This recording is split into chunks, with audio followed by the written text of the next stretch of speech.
good evening सांग मैंने चलतु आम बनइबा ए पनीर पकोड़ा से सब जिन रेडी करने रेडी करके कथा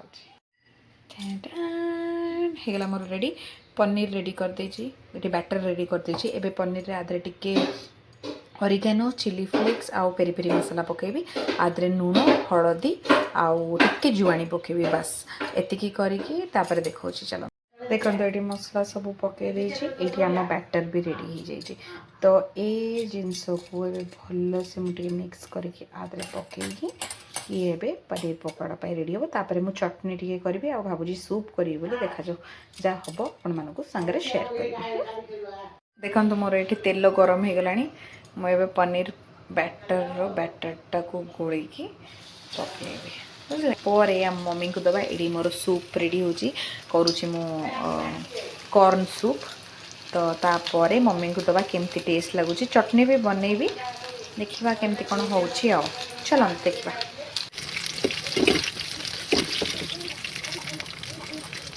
अधिका पोड़ेनि एमती जिते गोल्डन टिके गोल्डन ब्राउन होते आपको काढ़ी आमर पनीर पकोड़ा एठी सैलड आउ मोर सूप भी रेडी हो जाइए तो ये दबा मम्मी को पचारिया केमती लगुच चलो देख कौन चटनटा काढ़ी दिए मम्मी आपको देख लो माँ केते जिनस किए खाई तो चाखी कहलो मम्मी केमती लगुच उठ बाबा उठ माँ चाखी कहतु सेटा तेंतुली चटनी सेटा सेटा पुदीना और धनिया पत्र चटनी बढ़िया है खाई भल ना बापा दिले भारी खुशी होता खाया सॉफ्ट है ना पुदीना चाहिए तेंतुलीटा तो सांगे भल लगता बाबू ये सांगे खाओ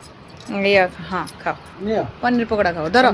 धरो ठंडा ठंडा वाओ खाओ नहीं हूँ नहीं खाओ थैंक यू को बढ़िया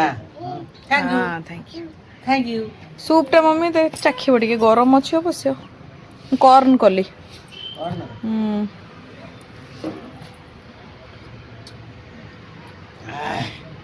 भल जी